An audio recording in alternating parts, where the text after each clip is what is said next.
Bien, Javier Tamari creo que todo el mundo le conoce, ¿no? Su currículum es extensísimo. Hablar de él es, yo diría que hablar de una de las personas, la persona que más ha hecho por la discapacidad intelectual en nuestro país y que sigue haciendo mucho por ellos. Comentaba hace un momento que recientemente le han dado el premio a la trayectoria profesional, el premio honorífico, la trayectoria profesional por parte de INICO. Yo creo que no solo INICO, sino que deberíamos ser todos quienes te désemos muchos premios por tu esfuerzo y por tu empuje. Conozco a Javier desde hace muchos años y estoy orgulloso de haber podido colaborar y aprender de él y colaborar con él en muchos de los proyectos, sobre todo referentes al ámbito de la salud mental y los trastornos de la conducta, que es mi competencia, ¿no? Sin su consejo y sin su apoyo probablemente no hubiésemos hecho lo que se ha realizado en este ámbito, también en el ámbito del autismo. Bueno, Javier nos va a hablar de la evolución de los perfiles profesionales.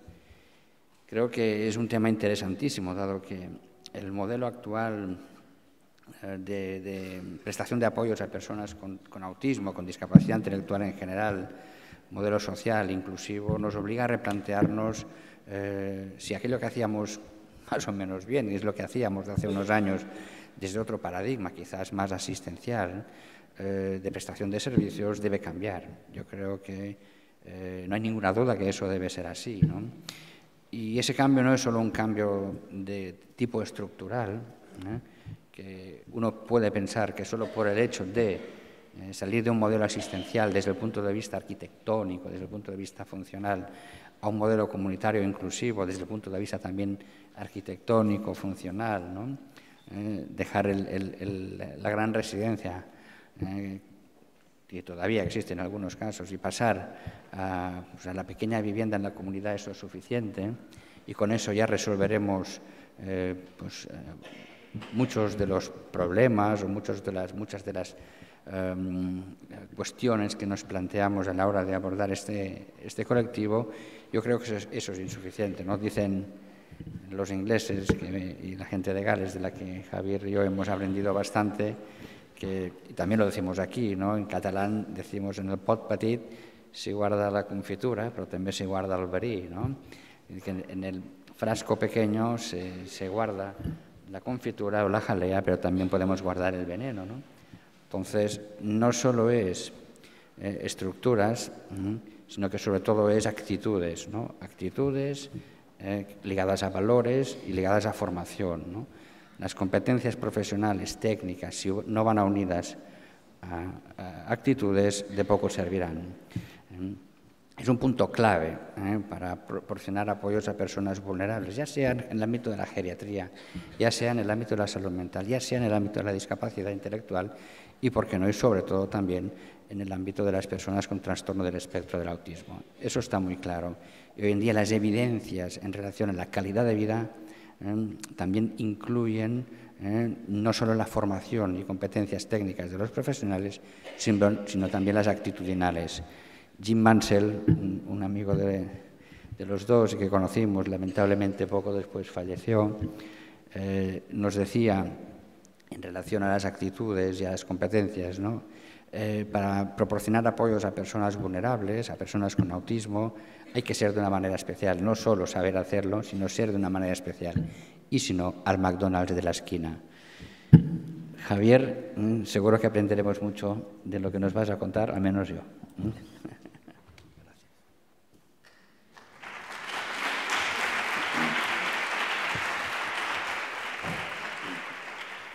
Bueno, muchas gracias, Ramón, por tus palabras. Para nosotros y para mí especialmente también, tu permanente presencia y contribución a este campo es digna de reconocimiento y que el recorrido que se ha hecho gracias a ti es impresionante. Así que un placer compartir mesa contigo. Bueno, buenos días a todas y a todos. Gracias a la organización del Congreso, a los que habéis y las que habéis organizado este magnífico Congreso, y gracias a ETAPI, que me ha planteado el tratar este tema. También quería, antes de empezar, dar un saludo especial a nuestras colegas de Cuba y a otros colegas que hay también de otros países iberoamericanos como Chile, Argentina o Portugal, creo que hoy también, evidentemente por el esfuerzo que realizan, pero también por el reconocimiento y la admiración que supone todo el trabajo que realizan día a día y en el que hemos venido entidades de ETAPI colaborando durante un tiempo.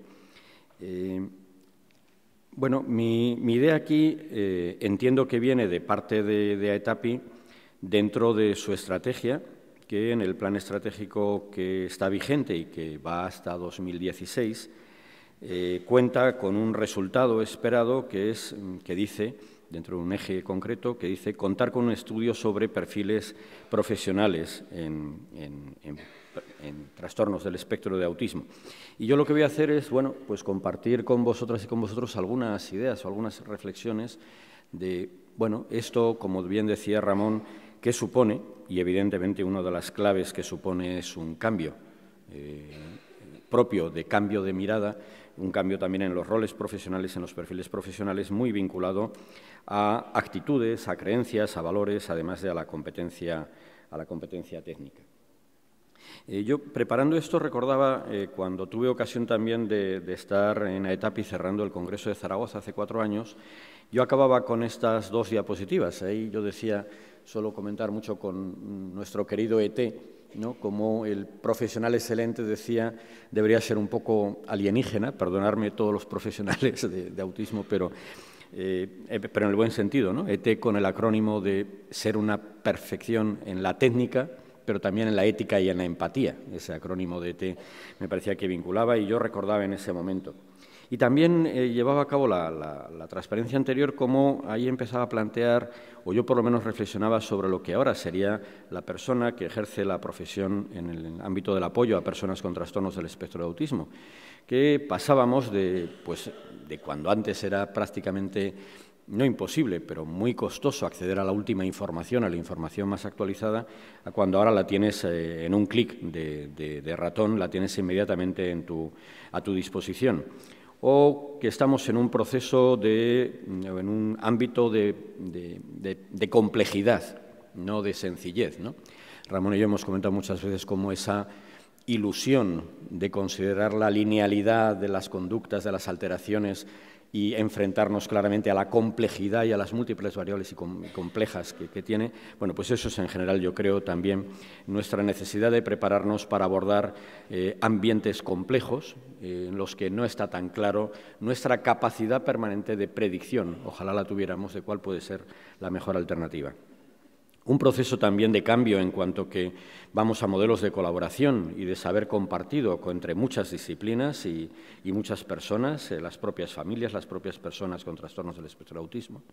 Cómo eso supone una pérdida del poder profesional, del poder que se asume cuando te preparan como profesional para que tienes que ser tú el que dicta las acciones y las respuestas que deben dar los demás, a pasar a un poder compartido, y cómo entra de lleno la ética del cuidar con mayúsculas, y la necesidad de valorar la transdisciplinariedad y el equipo transdisciplinar, dando prioridad, decía también, a resultados personales, desde modelos deliberativos y no solamente de modelos de tipo clínico, que también, evidentemente, centrados en la persona y en su familia, y acababa planteando esa propuesta de necesidad de sabiduría, porque donde no llegan los procedimientos y los protocolos no se puede parar la acción del profesional, sino que tiene que continuar con lo que se llama desde Aristóteles la sabiduría práctica.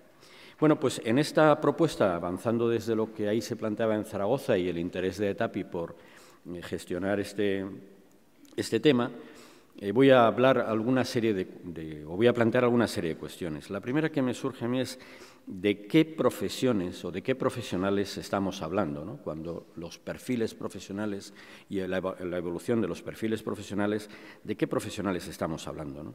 Y ahí, claro, me contaba José Luis Cuesta, me contaba antes cómo en el desarrollo que se está iniciando en ETAPI el que emerge más es el de atención directa, el perfil de atención directa, pero hay múltiples profesionales desde la terapia ocupacional y la integración social, se van a presentar luego también en mesas aquí, pero desde el inicio en la psicología, el magisterio, el trabajo social, la salud, a pasar por el derecho, el arte, y otros aspectos como personas de apoyo natural o otro tipo de profesiones, como puede ser la filosofía o la ética, que tienen un hueco cada vez más y tienen presencia y deben tener presencia cada vez más para aportar valor a la acción de ofrecer el mejor apoyo a las personas con trastornos del espectro del autismo. Por lo tanto, una primera cuestión es que estamos ampliando, afortunadamente, el campo de disciplinas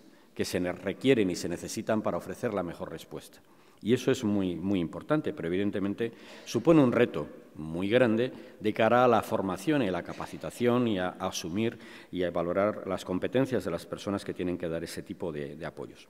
Para eso, a mí me gustan mucho algunas propuestas como esta que hizo en su momento Wolfensberger, que comentaba, y es muy común, yo creo que a otros autores, comentaba cómo, más allá de las disciplinas, más allá de los conocimientos propios de esta variedad de disciplinas que emergen y que están presentes en el ámbito de las discapacidades del desarrollo, desde los cambios de mirada, de las propuestas diferentes, hay alguna serie de claves que deberían ser comunes a toda persona, a todo buen profesional. Y él comentaba cómo, y decía cómo la gran mayoría de los cambios realmente transformadores en el ámbito de los apoyos a las personas con discapacidades del desarrollo, venía de la investigación, venía del estudio, venía del esfuerzo, evidentemente, pero venía de dos cuestiones que están presentes, decía él, en prácticamente cualquier persona: imaginación y actitud humana. Y yo creo que esto ya o a mí por lo menos, me da una serie de pistas de por dónde pueden y están yendo estos tiros, ¿no? Como decías tú también, Ramón, antes, los ámbitos de actitudes y valores pues están aquí muy claros. En el propio Congreso hemos escuchado, y me parece muy relevante, que en un programa como el que ayer nos presentó Barry Prisan y se ha tenido toda la semana de formación, el CERTS, se habla de valores, de valores que guían la intervención, además de los conocimientos y estrategias y herramientas precisas para llevarlo a cabo. Y recordaréis cómo hablaba de valores, decía, especialmente de dignidad y respeto a las personas. Por lo tanto, insistiría con independencia de las diferentes disciplinas y de las diferentes profesionales, parece que hay algunas cuestiones que deberían ser troncales, que deberían ser comunes al bien hacer y al buen hacer de los profesionales, teniendo en cuenta, evidentemente, que no se puede hacer dejación en absoluto de la responsabilidad profesional de estar al tanto en el conocimiento preciso, en el conocimiento contrastado, en el conocimiento validado de tu profesión. Y recordaba también, yo creo que no puede ser de otra manera, este trabajo que en 1999, con la emergencia de una nueva revista en autismo en el Reino Unido, hacían Theo Peters y Rita Jordan sobre lo que hace que sea una buena persona de la práctica de la atención en el campo del autismo. Y ellos decían, para gente extraordinaria se necesitan profesionales extraordinarios. Y decía, igual que puede haber gente muy buena para escribir artículos académicos y a lo mejor les resulta más difícil la cuestión de la práctica, también al contrario. Y ellos hicieron, seguro que recordáis, no voy a entrar muy en detalle con ello, pero hicieron un listado de cuál sería el secreto del buen profesional o la buen profesional, ¿no? Y decía, pues debe ser una persona que se sienta atraída por las diferencias, que tenga una gran imaginación, que sea capaz de dar sin esperar nada a cambio, que esté dispuesta a adoptar el estilo propio natural de comunicación e interacción social, que tenga valor para trabajar en el desierto, cuando a veces las cosas no salen tanto como desearíamos, que no esté y ni se sienta nunca satisfecha con lo que ya sabe, sino que esté permanentemente aprendiendo y con la pasión de avanzar en su conocimiento, que acepte que cada pequeño progreso trae un nuevo problema en el sentido de un nuevo desafío, algo que encarar para tomar nuevas decisiones de valor para las personas y para la vida de las personas, que tenga extraordinarias capacidades analíticas y pedagógicas. Luego veremos que esto parece que es consistente con otras propuestas y otros ensayos de otros profesionales, que esté dispuesta a trabajar en equipo. Yo esto lo veo no solamente que esté dispuesta, sino que es irrenunciable a nuestro campo y es éticamente irrenunciable el trabajo en equipo. Por lo tanto, quien no sepa trabajar en equipo, como tú decías con Jim Mansell, quizá tiene una puerta muy grande por la que salir, que sea humilde y que sea profesional.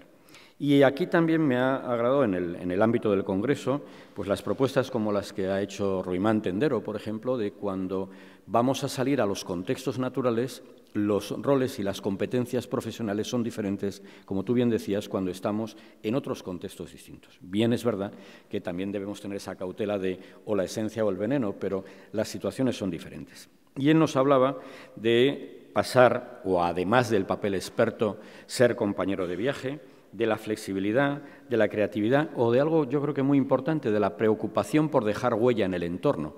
Ya no es solamente el profesional que hace acciones relacionadas con las personas o con las familias, sino que genera procesos de cambio, de transformación en el propio entorno en el que están las personas, en las comunidades cada vez que tenemos que construir más inclusivas. O también las propuestas que se han hecho desde el ámbito de Bata, que habéis hecho con familiares, o las propuestas también que salen de los perfiles o de modelos como el que ha hecho Carlos Osteso en relación con los modelos colaborativos de familias y profesionales, ¿no? Bueno, también en el pasado, digamos, o en un pasado relativamente reciente, otros datos que nos apuntan a esta necesidad de cambio y de transformación de los perfiles y de emergencia de nuevas necesidades de actuación y de competencia profesional son las propias palabras de las propias personas que reciben los apoyos. Recuerdo en este momento, probablemente conoceréis todos o recordaréis un estudio de Morgan con personas con autismo en situaciones residenciales, tanto de alto nivel como de bajo nivel de funcionamiento, que cuando les preguntaban qué es lo que requerían, pues personas que nos dejen tener y poder hacer las cosas que queremos, que nos permitan tener las visitas cuando nosotros queramos. Bueno, pues aquí en esta propuesta de Goodley también hay algo muy sencillo, que dicen una buena persona de apoyo es paciente, ayuda a la persona a elegir, a ponerse en la piel de los demás, actúa para que las cosas ocurran, da poder a la propia persona, empodera y permite lo que es la dignidad del riesgo, asumir riesgos razonables en la vida. Y dicen una mala persona de apoyo hace las cosas, piensa que es la que más sabe, actúa como un dios, no escucha, no deja tiempo, dice a los demás lo que tienen que hacer, etc. Es decir, frente a un rol malentendido probablemente desde las miradas y de las gafas de hoy de un experto, no debemos dejar nunca de ser expertos, pero de un rol experto director a un rol facilitador, experto también, de las capacidades de las propias personas. O también hace poco, en enero, tuvimos ocasión de trabajar con John O'Brien, el padre, probablemente el mayor padre del pensamiento y la planificación central en la persona, y también venía reflexionando, decía, si en realidad no son solo que también las herramientas y los métodos, sino que es algo más. Dice, la contribución de los procesos de planificación central en la persona o de pensamiento centrado en la vida de la persona y en su contexto a cambios significativos depende de los valores, propósitos, compromisos, relaciones y creatividad de quienes estén implicados. Es decir, hay una parte, yo creo, de bastante coherencia y consistencia en, como tú decías, Ramón, en la presentación, que debemos asomar nuestra mirada, pero hacer también propósitos de valor y de formación en esos aspectos críticos, quizá no tan tangibles, yo diría quizá no tan experimentados, pero que son absolutamente irrenunciables y necesarios y que no se pueden dejar a la espera de que formen parte del buen profesional, sino que deben ser exigidos desde los propios procesos de selección y deben ser valorados, evaluados y capacitados también, formados para ellos, como lo es el ámbito del conocimiento científico, del conocimiento de las claves de la acción profesional. Bien, una segunda cuestión que querría comentar. También en relación a las competencias profesionales, que es uno de los ámbitos en los que está trabajando ETAPI, claro, vinculando con nuevos perfiles profesionales, cuáles son las competencias que requieren esas personas, ¿no? Os quería transmitir algunas cuestiones que yo creo que son relevantes tenerlas en cuenta y entiendo que en ETAPI, en el grupo de trabajo, se están teniendo en cuenta, pero yo las voy a recordar un poco aquí, o al menos dar alguna pista sobre ellas. Una de ellas, o sea, una de las que traigo ya es el propio interés de ETAPI, como digo. En el borrador que está trabajando ETAPI para los procesos de capacitación y de formación de profesionales del ámbito de autismo, ya hablan y se explicitan las competencias y actitudes a promover y a desarrollar en las personas que formen parte de los cursos, del alumnado de esas situaciones. Lo cual yo creo que es un ámbito también de avance significativo, de pensar también en competencias y actitudes a la hora de planificar acciones formativas y no solamente poner, que también, objetivos concretos de aprendizaje. Bien, además de eso, en el ámbito del sector social, en España, se ha hecho, yo creo que algo muy relevante también en este tema de las competencias. Es algo que hay personas que dicen que, al igual que en su momento, cuando las fábricas eran de los modelos de Ford y Tayloristas y Fordistas, había una manera de entender las competencias de las personas, de los operarios. En procesos de complejidad y de apoyo a las personas, las competencias evidentemente tienen que tener otra mirada.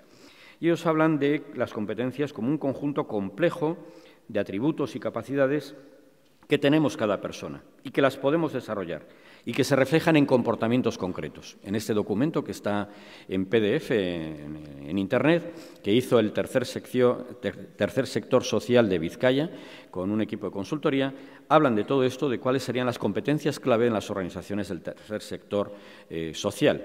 Y ellos plantean ahí esta definición de estos consultores de competencias son los conocimientos, actitudes, habilidades, capacidades, valores, comportamientos en general, atributos personales que se relacionan de forma causal, con una relación de causalidad, más directamente con un desempeño exitoso de las personas en su trabajo, funciones y responsabilidades. Pero también ellos hablan de cómo las competencias, o cuando hablamos de competencias, tendría que ver mucho con, dicen, con expectativas, con crear una visión que te sirva de guía, de mirada, de camino profesional, donde no todo está resuelto, donde no todo va a estar procedimentado y protocolizado, pero sí las competencias te abren grandes estrategias de actividad que razonablemente te dan seguridad de que si haces eso con esa competencia vas a hacer una buena actividad profesional. Bien, además de esto, también en el País Vasco, y aquí 6 personas que habéis colaborado, de Uliaspi, de Gautena, de Apnavi, etcétera, se ha hecho un trabajo en FEBAS, en FEAPS del País Vasco, que tenéis también disponible con toda la documentación en esta página. Cuando queden las transparencias podréis acceder a las páginas estas, de Idea Lab, que yo creo que además han trabajado las competencias de una manera muy relevante, que es con las propias personas de atención directa, determinando y detectando cuáles son las competencias que necesitan para esos modelos y nuevas miradas y nuevas visiones de actividad. Y han desarrollado una serie de portfolios de cómic, un cómic maravilloso que han realizado, de vídeos y de documentos que facilitan entender cuáles deberían ser las competencias de las personas de atención directa para apoyar a personas con discapacidades del desarrollo. O bien, en este mismo congreso, yo no tuve lamentablemente la oportunidad de estar en la comunicación, pero se ha presentado este trabajo internacional de un grupo europeo de colaboración sobre las competencias de los profesionales en el campo de los trastornos del espectro del autismo, Health for Instant Professional Efficiency para los trastornos del espectro del autismo, y donde hablan de competencias transversales, empatía, comunicación efectiva, flexibilidad, trabajo en equipo, compromiso ético. Es decir, estamos yo creo que bastante en línea todos los esfuerzos que se están haciendo en este sentido, y competencias específicas, comprender la especificidad de los trastornos del espectro del autismo, habilidades para interactuar de acuerdo a la persona y a sus necesidades, capacidad para adecuar el entorno a las necesidades de la persona, colaboración con las familias. Muy en línea también con lo que antes comentaba que habéis expuesto a los compañeros y compañeras en el Congreso, personas como os decía, como Ruimán, como Marlene de Bata, etcétera, o Carlos en el póster. Bueno, también fuera del ámbito español o de procesos de colaboración de personas de nuestro país, de nuestro entorno, también está este programa que yo creo que es muy relevante, específicamente dirigido a los trastornos del espectro de autismo, desarrollado por una entidad del Reino Unido en colaboración con el Departamento de Educación, y que lo que ha hecho es establecer estándares de buena acción profesional y de buena acción profesional en las organizaciones y guías para el desarrollo de las competencias necesarias de las personas que trabajan y dan apoyo a personas con trastornos del espectro del autismo. Y lo han hecho para escuelas, para atención temprana, para más allá de los 16 años, con muchas herramientas y la mayor parte de ellas disponibles libremente en la web. Así, por ejemplo, os voy a contar brevemente una serie de pantallazos de lo que es estos materiales, pero, insisto, están puestos en la web. Pero creo que pueden ser una buena mirada que podemos hacer desde AETAPI para tener en cuenta y avanzar en nuestro objetivo de ese resultado que perseguimos para 2016. Tienen en cada ámbito de acción de edad, en el ámbito de educación, tienen una serie de materiales, por un lado lo que pueden ser los estándares para contextos educativos, escolares, y en cada uno de esos materiales, por ejemplo, en los estándares para esta edad, determinan y clasifican lo que serían las normas, los estándares que se trabajan ahí, en este caso 43, y los dividen o los plantean con una serie de ámbitos que ahora vamos a ver, con una serie de valoraciones y con una serie de recursos que, según donde tú te sitúes o donde tú te pongas, puedes acceder a recursos que te dan más información, te capacitan, te habilitan para avanzar en tu competencia o en tu estándar, en el grado de cumplimiento que tú tienes como organización. Una de las cuestiones relevantes de esto es que en los estándares como este, es decir, este material relacionado con los estándares, va dirigido a la valoración de los contextos de servicio, en este caso de los contextos escolares o educativos.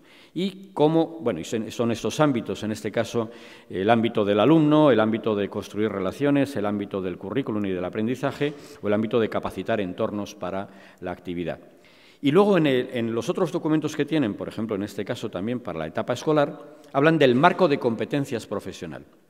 Y al igual que antes proponen una serie de elementos para la autorreflexión crítica de los equipos de trabajo en contextos concretos, aquí te proponen una serie de elementos para la reflexión tuya como profesional en cuanto a cuáles son tu valoración de tus competencias y a la vez qué pistas te dan, qué enlaces te dan para aumentar tus competencias. Esto lo tienen muy analizado, a mí yo no lo conocía especialmente, pero me parece que tiene mucho sentido acercarse, está desarrollado, creo recordar, del brazo de la Universidad de Birmingham y creo que tiene mucho sentido para acercarse al ámbito que nos ocupa también en España y en AETAPI. Bueno, también hay materiales para los papás, para las mamás, para guiarles, por ejemplo, pues en ámbitos como pues, la elección de la escuela o para, bueno, algunos aspectos así. Bueno, como decía, también lo tienen para los ámbitos de menor edad, de hasta los 5 años, de niños y niñas con autismo, y también lo mismo, tienen un marco de competencias y tienen un marco de estándares. Y también lo tienen para mayores de 16 años, tienen un marco de competencias profesionales que dan apoyo a chicos y chicas mayores de 16 años, donde el profesional, la profesional se puede autoevaluar y tiene recursos vinculados en la propia página de posibilidades de seguir formándose, o donde tiene también el ámbito de los estándares, de los recursos y servicios para personas mayores de 16 años. Bien, por lo tanto, en el ámbito también del avance en competencias tenemos, yo creo, razonablemente también muchas miradas diferentes en muchos lugares del mundo, también preocupadas por lo mismo en que estamos preocupados aquí y con avances yo creo que pueden merecer la pena contar y tenerlos en cuenta, tenerlos cerca para esta propuesta de trabajo que comento que está desarrollando AETAPI. Bien, otro aspecto. He comentado inicialmente de qué profesiones hablamos y en qué medida se está avanzando en el ámbito de las competencias de los profesionales para el apoyo a las personas con autismo. Otro aspecto que querría ahora resaltar o plantear es que a mí me parece también irrenunciable, o por lo menos a mí me preocupa especialmente, que es entender el sentido íntimo, el valor interno de las profesiones desde el punto de vista ético. Así, por ejemplo, las profesiones del ámbito médico pues tienen como valor interno la salud, o el ámbito de la psicología el bienestar, o el ámbito del trabajo social el bienestar social de las sociedades, o el arte tiene el bien interno de la belleza, o el derecho tiene el bien interno de la justicia. Yo creo que es muy importante entender cuál es el sentido de las profesiones y me parece que es una reflexión que creo que puede ser interesante. Y lo voy a intentar explicar brevemente con dos imágenes. La primera de ellas es esta, que a mí me parece preciosa. Es un artista que se dedica a hacer miniaturas, dioramas en miniatura, en este caso con comidas, ¿no? Vemos ahí cómo hay unos operarios inflando las uvas para tener ya las uvas infladas, y en el otro hay otros operarios sacando y extrayendo de la mina de los cacahuetes de dentro y los exponen luego a la vista de los demás. Y a mí esta imagen me traía, sin querer, como la metáfora, ¿no?, que significa cuál es el sentido de que conozcamos de autismo, de que tengamos que conocer de autismo. ¿Cuál es el sentido de la admiración que nos suscita, afortunadamente, el conocimiento del autismo y de los trastornos del desarrollo? Que es maravilloso, seductor, que nos engancha, pero ¿qué sentido tiene? ¿Sería un sentido finalista? ¿Tenemos que conocer de autismo porque es muy seductor el conocimiento del autismo y nos implica mucho en el propio conocimiento del ser humano de cada uno de nosotros? ¿O tiene otra cuestión? En el sentido, ¿cuál es el sentido de las uvas y de los cacahuetes? ¿Ser expuestos para que los demás lo vean o ser comidos? En el ámbito de las profesiones como las nuestras, yo entiendo, o al menos en gran parte, que el sentido y el bien interno de la profesión de apoyo, otra cosa es en las profesiones de otorgar conocimiento a otros, pero incluso ahí también lo diría, me refiero en el ámbito de las universidades, de las academias, etcétera, pero el sentido, el bien interno de las profesiones de apoyo a las personas, en nuestro caso con trastornos del espectro de autismo, no debería ser el sentido finalista del conocimiento, sino que debería estar más allá, ¿no? Deberíamos ser, el sentido es la vida buena, en comunidad y en comunidad inclusiva de la gente, otorgar el bienestar en contextos comunitarios saludables y de inclusión. Y para ello, evidentemente, tenemos que conocer mucho de autismo, tenemos que estar a la última, tenemos que ser de un alto rigor y de competencia y de exigencia en el conocimiento profesional. Pero el sentido íntimo o último de los profesionales de apoyo a las personas con trastornos del espectro de autismo sería la posibilidad, el anhelo de ofrecer apoyos y oportunidades para la construcción de una vida digna y plena en comunidad para las personas que tienen estas necesidades. Y ahí me recordaba también, y por eso os la pongo aquí, creo que la puse también en algún otro lugar de Aitapi previamente, esta imagen, ¿no?, en la que vemos a tres grandes del autismo, ¿no? Aquí vemos a Kanner y aquí vemos a Asperger, ¿no? Y decimos, bueno, pues Kanner, como, bueno, evidentemente no hace falta decirlo, pero es la expresión de una persona que tuvo el anhelo de conocer, de indagar en profundidad, en ámbito láser también cuál es y cómo es el conocimiento del autismo, y que afortunadamente, gracias a pioneros como él, hoy todas las personas que estamos podemos ofrecer mejor apoyo a las personas, ¿no?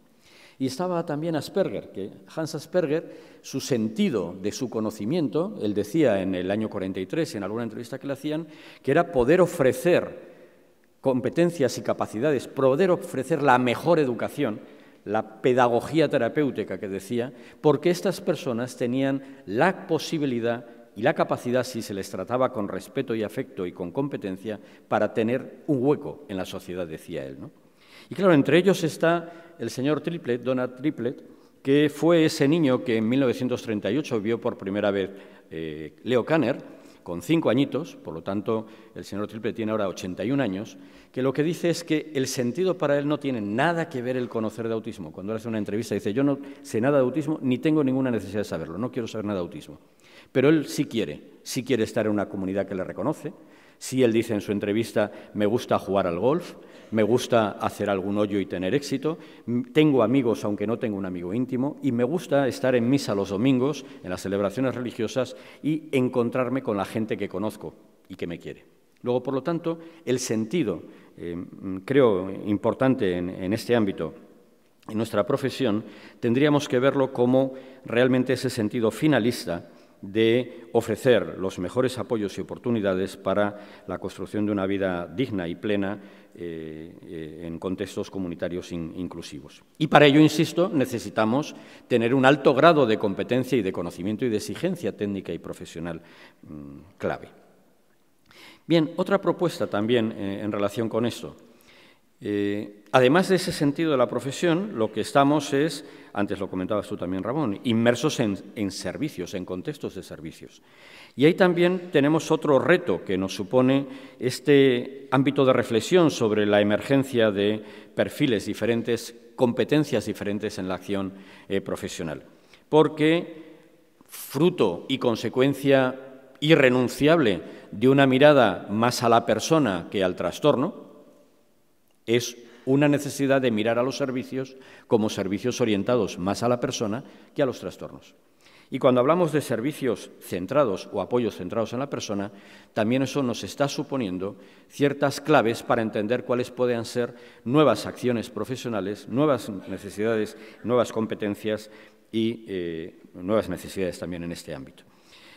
Nosotros estamos trabajando en el ámbito de FEAPS y hay entidades como estáis aquí, BATA, que está en ese tipo de procesos y otros grupos.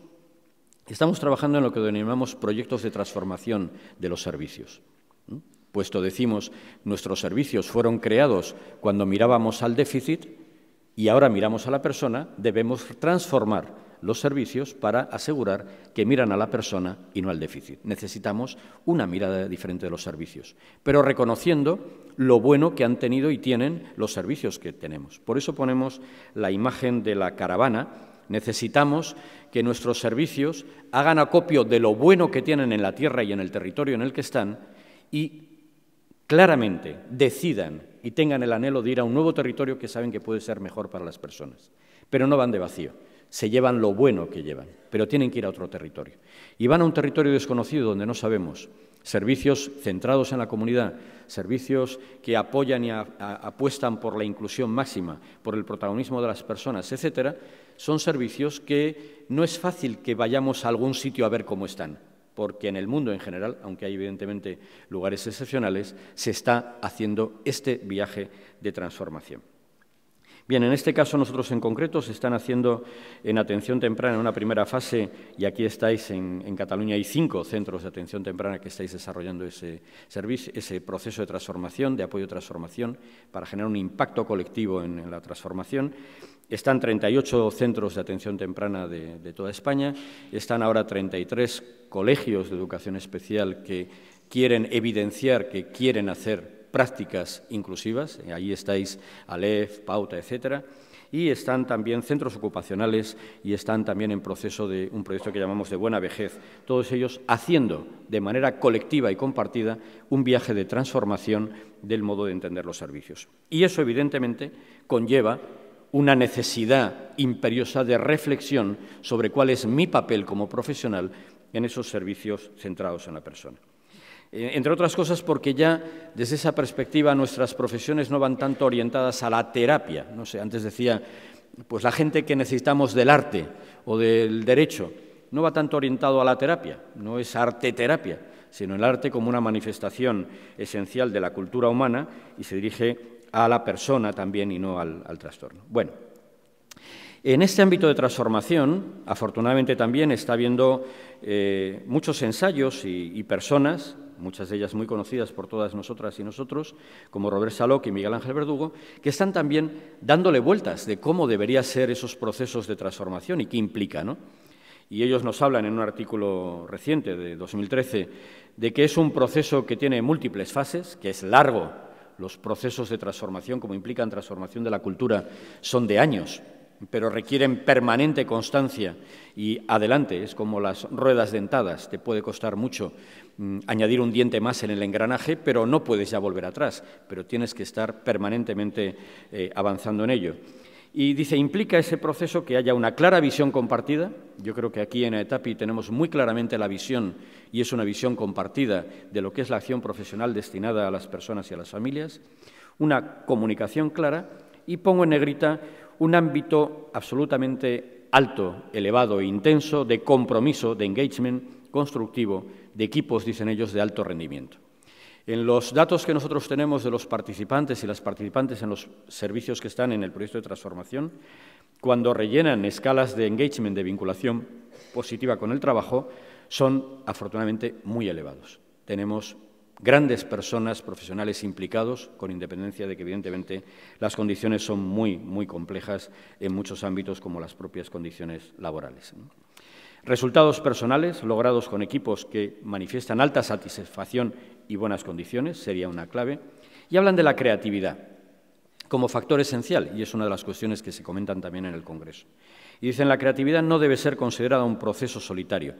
Requiere, dice, pensamiento divergente, requiere salirte del marco, requiere salirte de tu zona, digamos, cómoda de conocimiento de lo que ya sabes, requiere, en este sentido, vincularte unos conocimientos, unas disciplinas con otras, requiere salir a la arena, requiere pensar de otra manera.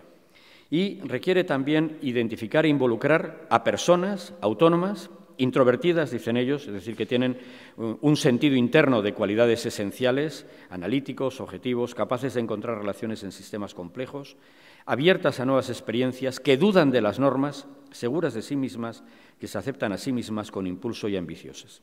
Y ahí ya hay un buen, entiendo yo, perfil para cualquier profesión de apoyo a las personas con trastornos del espectro de autismo, en nuestro caso. Requieren personas que no estén simplemente a lo que hay por decir sí a lo que sea. Requerimos personas críticas, de debate, constructivas, abiertas permanentemente a nuevas posibilidades, abiertas a pensamientos diferentes y a abrazar y a colaborar con otros para hacer esa transformación. Pam Walker también, en un estudio que hace sobre los cambios organizacionales para pasar a apoyos más individualizados desde grupos de hogar, dice que uno de los aspectos que comenta más clave es la necesidad de, más allá de la formación y capacitación técnica de los profesionales, dice, es necesario nutrir el compromiso de los equipos. Los profesionales que ofrecen apoyo a las personas deben tener un alto nivel de compromiso. Desde una perspectiva, diríamos, de la empatía relacional emocional, con formación basada en valores, volvemos a lo mismo, siempre y cuando se asegure la competencia técnica. Promover el compromiso de los equipos desde el trabajo en equipo, alimentando la confianza y el compañerismo, oportunidades para el desarrollo del liderazgo de los equipos, oportunidades para participar en el cambio de la vida de las personas concretas, así como en el cambio organizacional. Bien, esta es otra propuesta muy clara, nosotros lo estamos viendo en eso que os comento del proyecto de transformación, las necesidades claras para generar procesos de avance en el cambio necesario de personas implicadas, con dudas razonables, con crítica constructiva y con compromiso de alto nivel para generar y no perder de vista esa estrategia de búsqueda de resultados valorados, importantes y significativos en la vida de las personas para las que estamos aquí. Bien, en nuestro caso, muy brevemente, cuando hablamos de un servicio centrado en la persona, creo que también nos puede dar claves. Estamos 2 años, ahí está mi compañera Berta, que muchos conocéis, tú también comentábamos antes de ella, y otras muchas personas que han hecho el máster del INICO en Salamanca, han estado trabajando y ahora ya hay un conjunto enorme de herramientas, materiales, documentación que se va a poner a disposición de todas las personas del ámbito de FEAS o de fuera en la página web. Han hecho toda una serie de propuestas, insisto, de herramientas, de claves, para cómo deberíamos valorar en qué medida somos un servicio centrado en la persona. Y este grupo, lo que ha hecho, que yo creo que tiene mucho sentido, es entresacar las 3 esencias, que decía en el tarro ese de las esencias, cuando quitamos todo lo demás, ¿cuáles serían los 3 irrenunciables de un servicio centrado en la persona?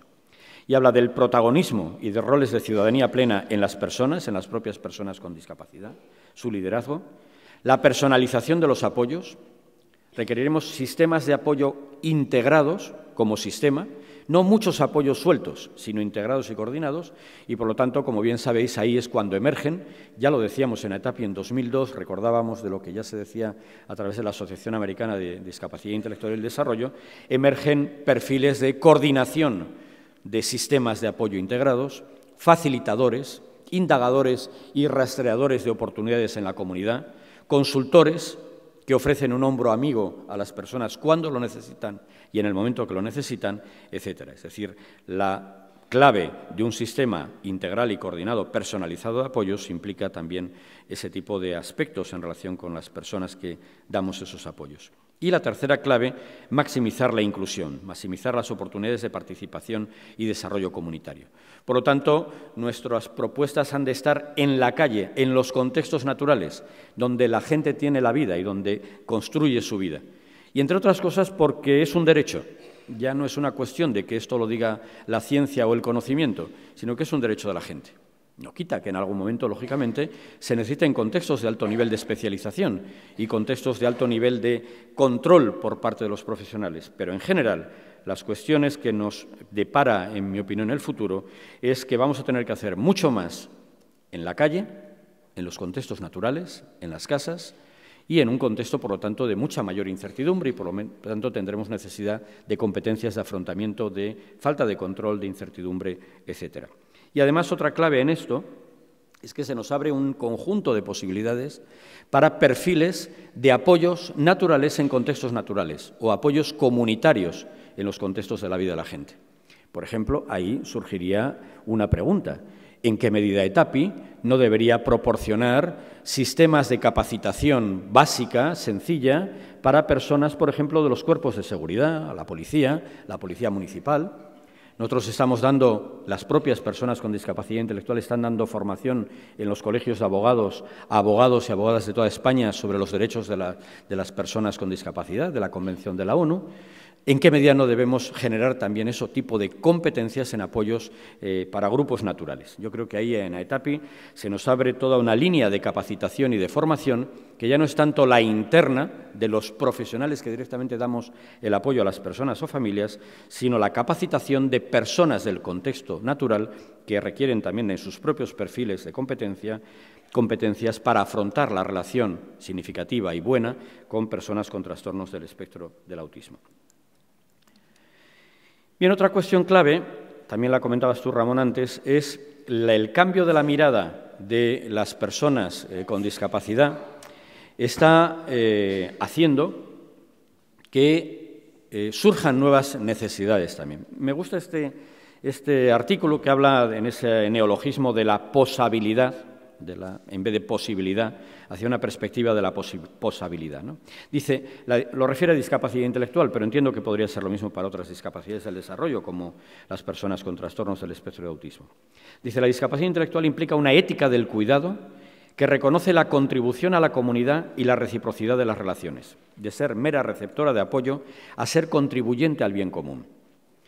Claro, lo que está cambiando con nuestra mirada es que las personas no solamente son receptoras de los apoyos que bien intencionadamente les damos los demás, sino que contribuyen también con su actividad al bienestar común, al bien común, y por lo tanto requieren también de otro tipo de acercamiento. Ya Aristóteles decía, y eso lo comenta muy bien Xavier Echeverría en algún artículo de los que él ha desarrollado en el ámbito de la ética y la discapacidad, dice, Aristóteles decía que estaba en la naturaleza del ser superior ser el que da y no el que recibe, porque es superior. Y está en la naturaleza del inferior ser el que recibe porque es inferior y no va a poder dar. Bueno, pues aquí ese tipo de equilibrios se están afortunadamente cambiando y quitando también. Las personas con discapacidad del desarrollo hacen acciones de voluntariado con otras. Yo he tenido ocasión hace poco, y vosotros también, en la contribución de personas con trastorno del espectro de autismo, no solamente de contribuir al conocimiento interno de sus vivencias y de sus acciones, sino también de sus acciones de voluntariado social, por ejemplo. Y la segunda parte es que la competencia, y eso me parece muy relevante en el ámbito que estamos, dice, no es una propiedad de la persona, sino una construcción de participantes en contexto, es un proceso colaborativo. Yo diría ahí también, en nosotros, el alimentar nuestras competencias no es necesariamente un proceso individualizado, sino que es un proceso de colaboración y transdisciplinar. Bien, y otra penúltima cuestión es algo que yo creo que está también, lo comentábamos Ramón y yo antes, está muy de alto nivel de cautela, diría yo, y de alerta, de la lógica gerencial a la lógica de la intervención. Se están haciendo muchos ensayos sobre qué está pasando con un modelo de política social neoliberalista en relación a la contratación y la prestación de servicios sociales de personas, de apoyo a personas con discapacidades del desarrollo. Dicen, claro, ojo, esto no es anecdótico, porque desde esas perspectivas, nos dicen entidades como la Asociación Americana de Discapacidad Intelectual y el Desarrollo, pero otros muchos estudios, dicen desde esta perspectiva podemos caer en entender que nuestro plan profesional, nuestro perfil profesional con independencia de la disciplina que nos acoja, sea un plan y un perfil de mero tecnócrata, mero hacedor de los protocolos y procedimientos que nos dicta la organización en base a una serie de intenciones que no necesariamente son siempre el bien de la persona, sino que pueden ser también el recurso más eficiente, que implica, lamentablemente sabemos, el recurso de menos economía y de más bien económico para algunas empresas o entidades. Frente a eso, ellos hablan frente a esa concepción o esa propuesta o cautela del neoliberalismo que implica este modelo que está incluyéndose lamentablemente en los ámbitos sociales también, implica asegurar mucho esa otra propuesta del profesionalismo. Dice, el profesional es alguien que no puede hacer dejación de su acción y de su urgencia y activismo profesional porque hay una organización que es quien le dice que es un procedimiento. No vale, dicen ellos, no, yo es que yo hago lo que me dicen. Entonces tú no eres profesional. Si además de hacer lo que te dicen es bueno para la persona y es coherente con el bien interno de tu profesión, adelante, porque los protocolos y procedimientos son buenos. Pero ante muchas cosas, tú tienes que ser activista profesional, tienes que tener urgencia profesional, como dice Julen Rapaport en la psicología comunitaria, de ponerte no en tu lado de los profesionales, sino en ambos lados, en el lado también de las personas que requieren tu apoyo y entender tu papel y tu necesidad de velar y defender derechos, de extraer realmente la responsabilidad de tu profesión con independencia de lo que te puedan dictar las organizaciones o algunas organizaciones en las que puedas estar. Bien, la profesionalidad, ese profesionalismo que hacían esa traducción, pero la profesionalidad, dice, se demuestra a través de un fundamento de la competencia clínica, en este caso, las habilidades de comunicación y la comprensión ética sobre lo que se construye la aspiración a y la sabia aplicación de los principios de la profesionalidad, excelencia, humanismo, rendición de cuentas y altruismo.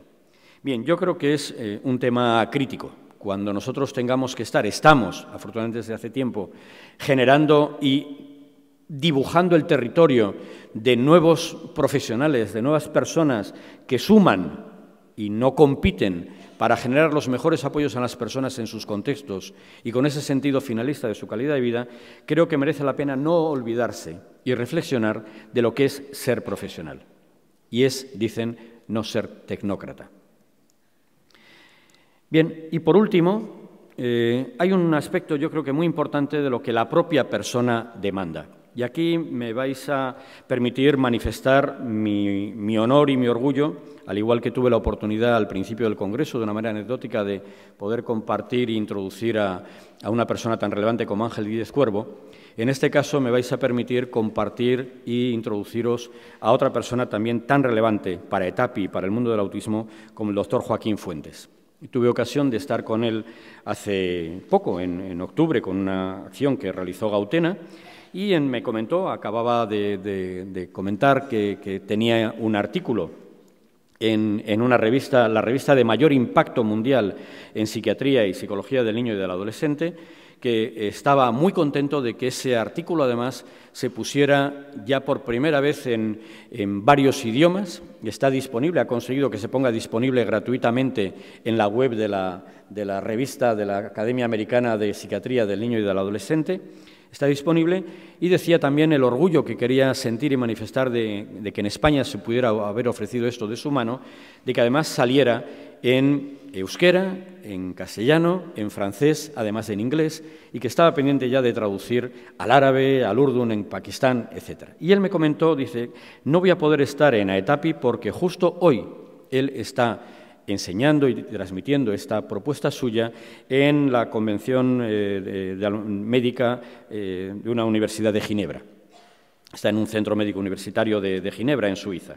Entonces quedamos y me dijo, dice, bueno, pues ¿por qué no hacemos también que se pueda transmitir a la gente de ETAPI de parte de Joaquín, el gran amigo también, otro gran amigo de ETAPI, lo que es esta propuesta? Y por lo tanto me vais a permitir que os comente, para terminar, esta propuesta del doctor Joaquín Fuentes, que, insisto, tenéis en abierto, él ha conseguido que no haya que pagar por ello en la página web de la revista. Bien, él comenta además que esta propuesta la ha hecho con el apoyo y la colaboración, lo han revisado, digamos, personas con trastorno de Asperger de Gautena y familias de Gautena. Es decir, que lo que aquí pone ha sido también revisado para ello. Y me mandó, dice, las propias diapositivas que yo voy a presentar en Ginebra, ¿por qué no las presentamos también en ETAPI? Por lo tanto, a partir de ahora, igual que la anterior, las diapositivas que yo presento para terminar mi intervención son las de Joaquín. Está, como digo, en varios idiomas. Dice así, 10 pautas para apoyarme en los trastornos del espectro del autismo. Dice, yo no soy autista, Soy primero y por encima de todo una persona, o un estudiante, o un niño, y tengo autismo. No me confundas con mi trastorno. Y, por favor, no utilices el término de manera negativa o poco considerada. Yo merezco ser respetado. Soy un individuo. El tener autismo no me hace igual a otras personas con autismo. Haz un esfuerzo en conocerme como individuo, en entender mis fortalezas y debilidades y en comprenderme. Pregúntame, y a mi familia y a mis amigos, si yo no puedo responder, sobre mis deseos y mis sueños. Yo merezco servicios, como todos los niños. Mis apoyos deben empezar pronto. El autismo es, o será cuando se reconozca, un asunto de salud pública en muchos países del mundo. Y tenemos instrumentos para detectarlo, que deben aplicarse para identificar también otras discapacidades del desarrollo. Si empiezas pronto, mi vida será diferente. Y recuerda que alrededor de una cuarta parte de mis hermanos tendrán autismo u otros problemas. Ayúdales, son una parte importante de mi vida. Debo ser atendido en el sistema sanitario como los demás niños. Inclúyeme en los programas regulares de salud. El sistema sanitario se debe adaptar, limitando los tiempos de espera y asegurando que entiendo lo que se va a hacer, utilizando, por ejemplo, materiales de lectura fácil, pictogramas o herramientas tecnológicas. Otros pacientes se beneficiarán también. Yo debo estar con los demás. Gracias, Ramón. Yo debo estar con los demás niños. No me separes de ellos porque quieras tratarme, educarme o apoyarme. Yo puedo y debo estar en las escuelas ordinarias y los lugares normales de la comunidad, y tengo que recibir el apoyo especial en esos lugares.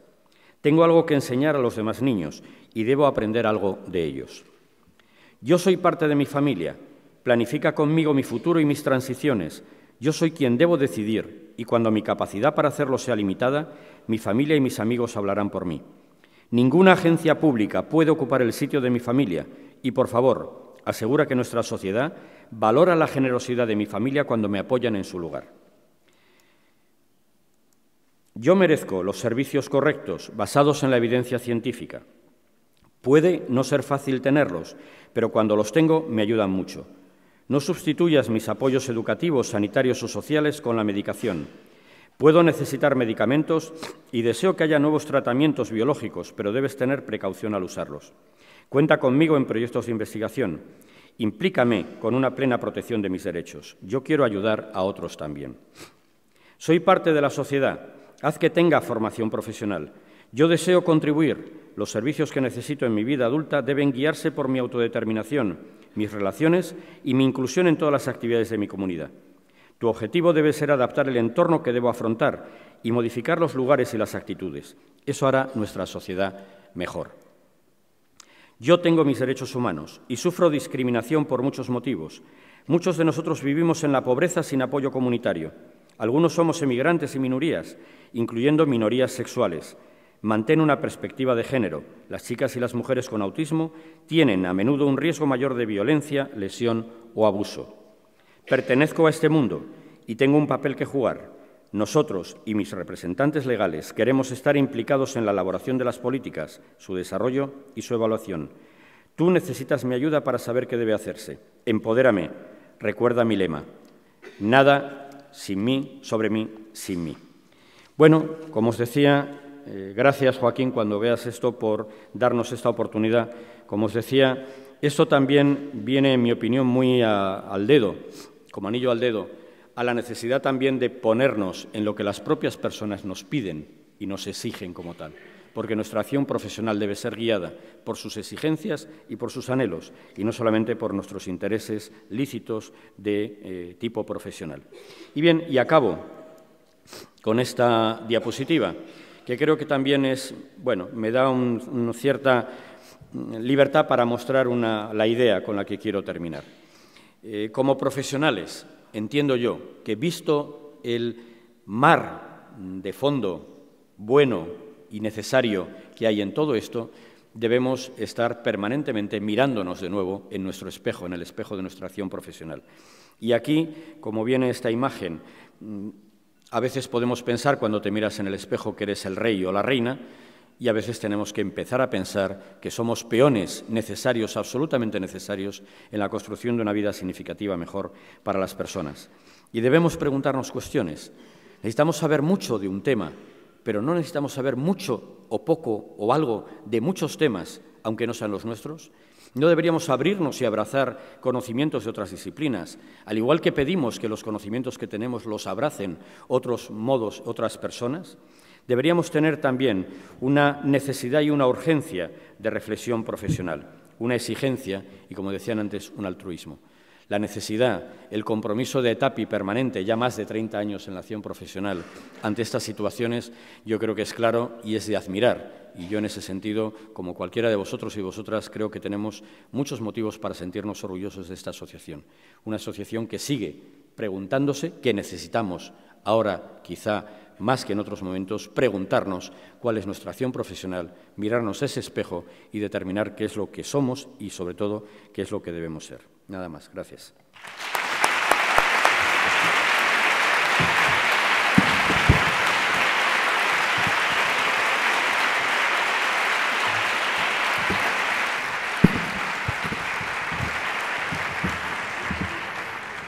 Gracias, Javier. Yo creo, bueno, no nos cansaríamos nunca de escucharle, ¿no? Yo creo que la mejor definición de Javier es que es un maestro, porque transmite conocimiento, yo diría más, es el conocimiento, y además es sabio.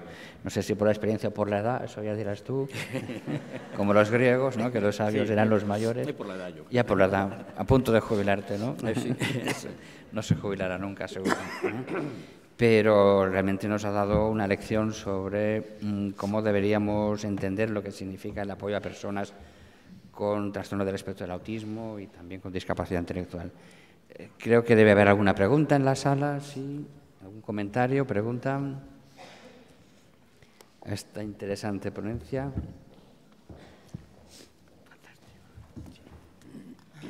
Gracias. Gracias, Javier. Da gusto viajar contigo en esa caravana hacia nuevos territorios. Y la imagen final del espejo creo que nos acompañará hasta el siguiente congreso. Comparto plenamente que los profesionales debemos preocuparnos y ocuparnos más. Yo en un aspecto concreto quisiera señalar de todo lo que has dicho, ¿no? En crear entornos, en diseñar entornos, tanto en la escuela como en la casa, como en la calle, sin barreras, sin obstáculos, accesibles, ¿no? Pero también es verdad que creo que seguimos, y esto lo llevamos diciendo mucho tiempo, seguimos con la mirada muy puesta en las limitaciones de la persona, seguimos con la mirada muy puesta en ofrecer apoyos directos a la persona, en servicios que se transforman en contextos naturales, pero que no logramos. Entonces, es un poco compartir contigo cómo podemos hacer para que la imagen esa que se refleje consigamos llegar más rápido a eso que llevamos ya desde el Congreso de Zaragoza. Tú ya lo apuntabas, son 4 años. A veces, quizás cuando nos vamos haciendo mayores, tenemos más ganas de alcanzar, ¿no? Esas buenas prácticas. Ya que no, nos queda menos tiempo, claro. Porque nos queda menos, por eso. Entonces, bueno, pues eso, simplemente. Gracias. No, gracias a ti, Juana. No, es muy, muy relevante. Yo, la otra vez, comentando con personas de Gautena y hace poco en Alicante, ¿no? La necesidad imperiosa de construir comunidades inclusivas, donde quizá nuestra mirada no es solamente a las personas que entendemos que tienen que entrar, entre comillas, en esa comunidad inclusiva, sino hacer que toda persona de esa comunidad entienda que la inclusión le es crítica. Por ejemplo, nosotros decimos, ¿qué estamos haciendo para hacer ver a las familias que tienen un hijo sin autismo que estar en escuelas que hay niños con autismo y con discapacidad intelectual es bueno para todos? No les estamos dando, lo están haciendo las mamás y los papás que tienen el niño con autismo. Pero quizá donde tenemos que poner el tiro es en ese ámbito donde que se haga entender que la inclusión, por ejemplo, en los contextos comunitarios es buena para todos. Y ahí vendría, en ese sentido, una mayor exigencia para que vayamos a esos contextos y estemos y participemos, ¿no? Y como tú dices, es lento el proceso, pero nosotros ahí en ese proyecto de transformación hemos apostado por lo que llaman las metodologías de impacto colectivo. Decimos, una buena práctica esencial, perfecta, excelente, da una llama importante. Muchos pasos, aunque sean pequeños en la misma dirección, dan llamitas, pero todos juntos alumbran un camino. Si cada vez hay más gente comprometida públicamente con hacerlo, aunque sabiendo que caes otra vez y una y otra vez en esto, y hay evidencia externa de que por ahí se va en el buen camino y se hace público, creo que puede tener sentido. Pero es un tema, yo digo, largo. Hola, Javier. Bueno, gracias por tu intervención. Hay muchos aspectos que podríamos comentar de intervención. Yo, como estoy en la universidad también, me ha gustado lo que has dicho de ampliar conocimientos. Es decir, en unos momentos en que tenemos tantos elementos técnicos en nuestras profesiones, hemos pasado al otro lado. De esta sabiduría empírica, hemos pasado a creernos que porque aplicamos un protocolo o un cuestionario ya hemos hecho un diagnóstico de autismo, por ejemplo. Y esto es un peligro que está en la medicina y está en la psicología. Entonces, yo pienso que lo que decías tú de ampliar conocimientos es fundamental. Encontramos a faltar en muchos ámbitos lo que tú eres, que eres una persona, el sabio que decía Ramón, personas de conocimientos amplios en muchos ámbitos. Yo me acuerdo una vez que una compañera psicóloga me decía, me gusta tanto la psicología que solo leo libros de psicología. Y digo, pues vigila porque al final ni psicología sabrás. Entonces, yo pienso que esto es muy importante. Y otro punto que quería también resaltar es el del rigor en la evaluación. Es decir, tenemos muchos servicios públicos, tenemos muchos servicios privados, pero tenemos que ser muy rigurosos con evaluaciones independientes de lo que se está haciendo. Se están deseando, aunque menos que en otras épocas, muchos recursos públicos y estamos jugando con la vida de las personas. Y entonces tiene que haber mucho rigor en evaluaciones independientes del trabajo que se está haciendo en todos los ámbitos. Pienso que esto, a partir de aquí, es cuando se puede construir pues, servicios de calidad. Gracias. Sí, gracias, Francés. Muy rápido por la hora. Pero me recordaba un poco, lo he comentado a veces, en este país al menos, sabéis que a alguien se le puede caer todo el peso de la justicia porque a un niño pequeño de 3 años les dejan con una bolsita con la que se puede ahogar o un muñequito que tenga piezas. Y se vela mucho desde el Estado por la seguridad de los niños en cuanto a la seguridad, a la salud física. ¿Quién vela porque un niño de 3 años con autismo tenga en la escuela infantil lo que tiene que tener? ¿Quién vela y supervisa y exige que un alumno que está en una escuela tenga lo que tiene que tener? ¿Velamos como Estado por ello? ¿O es una lotería que, dependiendo de que sea un profesional o un otro, tenga una respuesta u otra? Eso no hay derecho. Eso no hay derecho. No hay derecho. Y, desde luego, deberíamos exigir lo que se es razonable, la supervisión, que no es control, de la acción profesional, para poder evidenciar que se está haciendo lo que se debe hacer, la sabiduría moral, voluntad moral y habilidad moral para hacer lo que se debe hacer, no lo que tú creas que quieres hacer o hacer. Entonces, yo creo que es muy relevante y ahí está cada vez más, en línea también con lo que comentaba Juana, la creación de equipos mucho más horizontales de trabajo y con supervisión basado en valores, en conocimiento y en supervisión, pero para la acción y para la exigencia del impacto que tenga en la vida de la gente. Yo ahí me recordaba, y yo, fíjate, yo creo que se merece por muchas más cosas, pero un reconocimiento especial una persona como Álvaro Marchesi. Aquí está una persona de la OI, de la Organización de Estados Iberoamericanos para la Educación y la Cultura.